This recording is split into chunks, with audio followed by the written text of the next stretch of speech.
but ultimately, is it making people happier right now? Most technology, I would say no. In fact, you and I were talking about social media before this, about just not having Instagram on your phone and not dealing, and you feel better.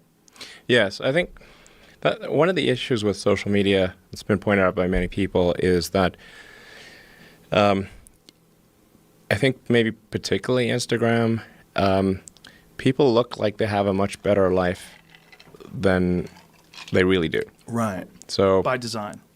Yeah, people are posting pictures of when they're really happy. They're modifying those pictures to be better looking.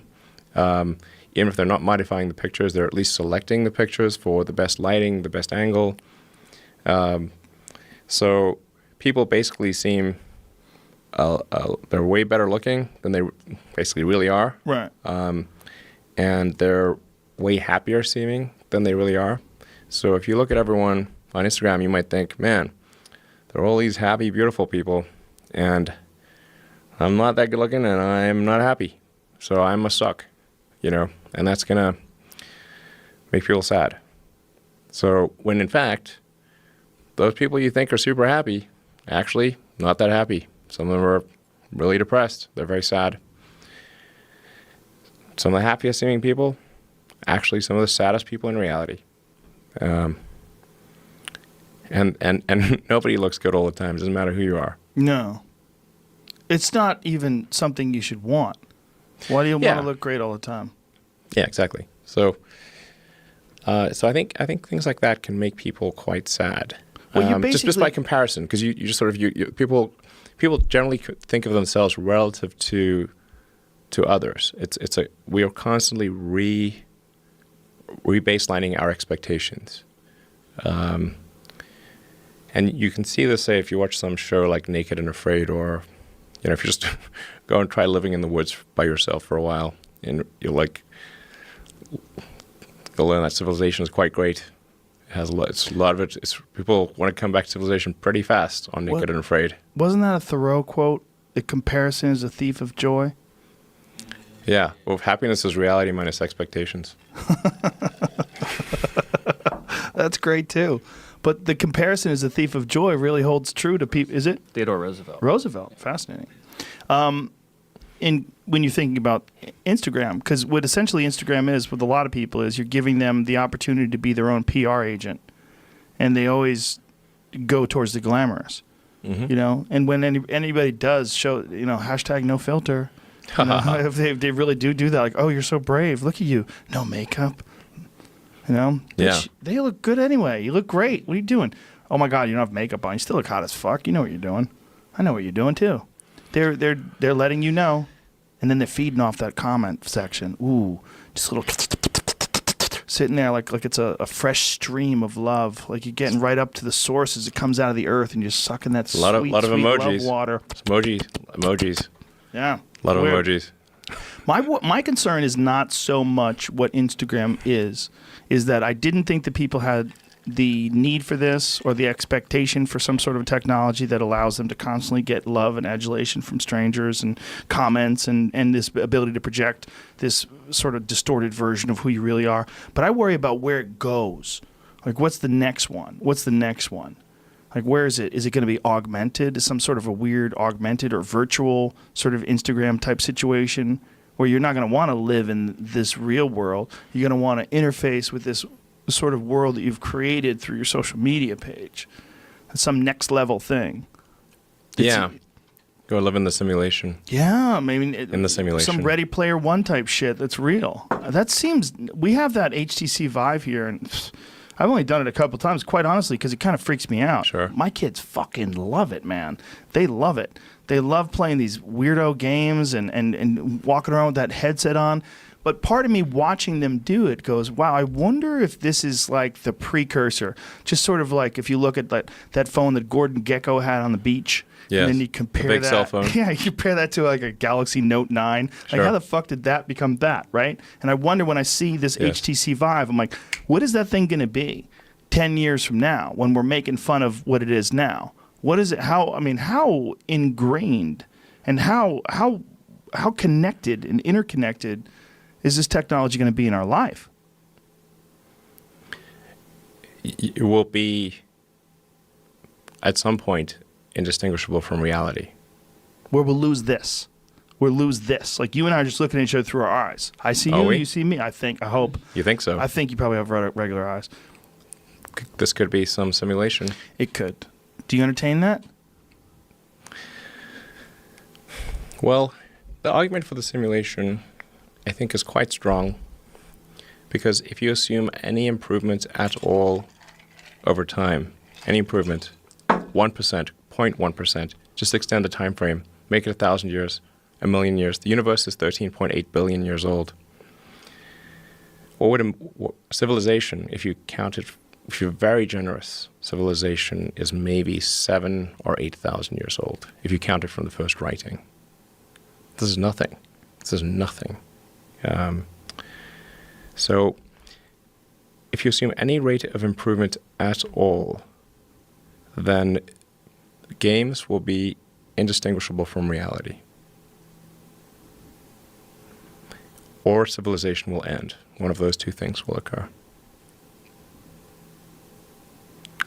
Therefore, we are most likely in a simulation. Or we're on our way to exist. one, right? Well, but just because we exist, we could most certainly be on the road. We could be on the road to that, right? It doesn't mean that it has to have already happened. We could be in base reality. It could be in base reality. We could be here now on our way to the road or on our way to the destination where this can never happen again, where we are completely ingrained in some sort of an artificial technology or some sort of a symbiotic relationship with the internet or the next level of sharing information. But right now we're not there yet. That's possible too, right? It's possible that a simulation is one day going to be inevitable, that we're going to have something that's indistinguishable from regular reality. But maybe we're not there yet. That's also possible. That we're not quite there yet. That this is real. When I touch that it feels wood, very real. Maybe that's why everybody's like into like mason jars and shit. Mason jars. Suede shoes. People are into like craft restaurants and they want raw wood. Everyone wants to see metal. It seems like people are like longing towards some weird log cabin type nostalgia. Sure, reality. Yeah, like holding on, like clinging, just dragging their nails through the mud, like don't take me yet. Yes. I want to. But then people will go get a mason jar with a wine stem or a handle. That's dark. Makes me lose faith in humanity. Wine stem and a handle. Do they have those? Yes. Oh, those dirty people. terrible. That's just assholes. That's like people make pet rocks. Rough. Right? Some people are just assholes. They take advantage of our generous nature. It was made with a wine stem, made with a handle. They made it that way. Yes. So it wasn't like they welded it onto the mason. No, that would be fine if there was. They glued it on or something. But it was made that way. White trash chic. Oh, this is disgusting. Yes. Look at this. Here it is right harsh. there. Yep. This is terrible. Yeah.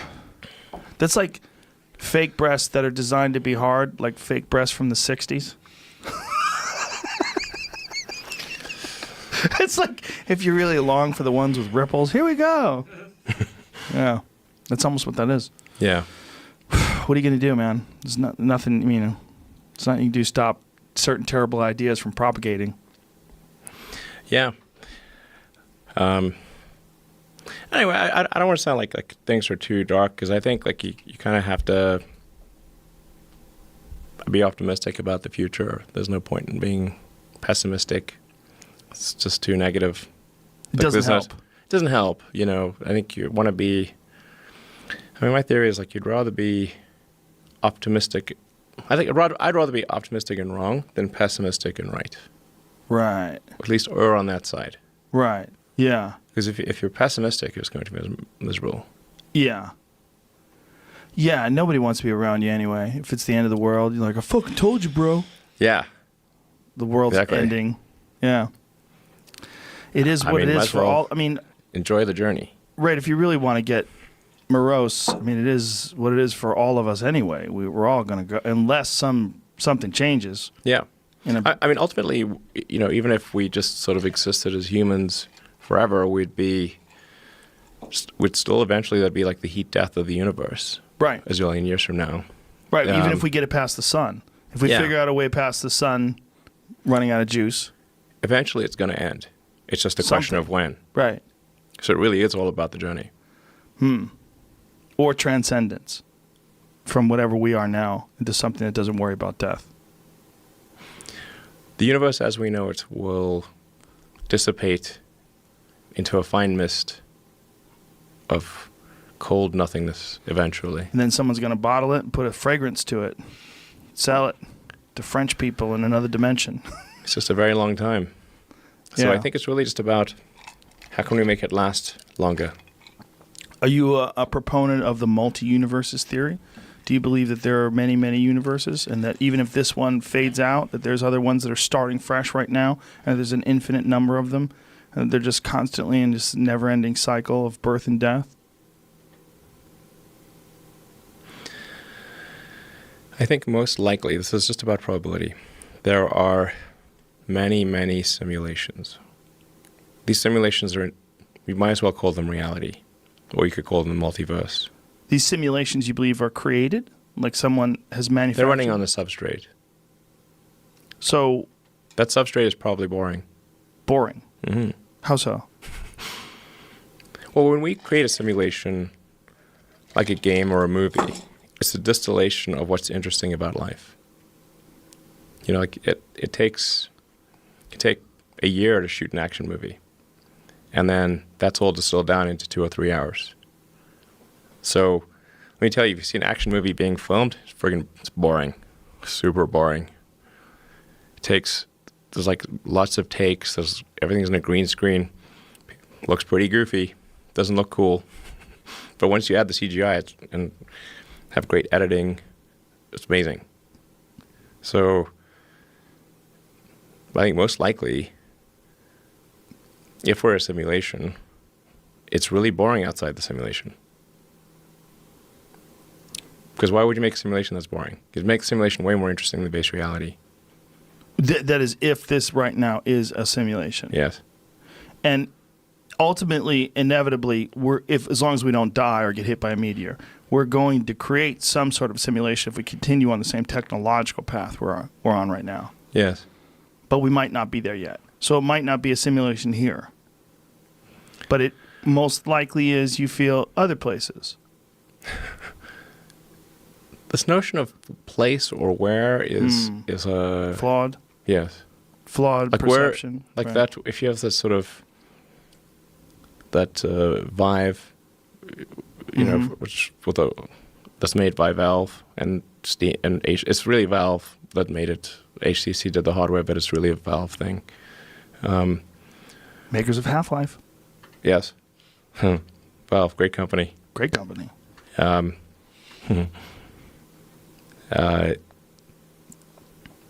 When you're in that virtual reality, which is only going to get better, where are you?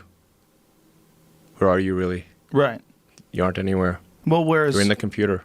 what defines where you are? Is Exactly. It, right. It's your perception. Is it your perceptions, or is it a scale that we have under your butt? You're What do right here. I've measured you. You're the same weight as you were when you left. But meanwhile, your experience. Why is do you radically think different. you're where you are right now? You might not be.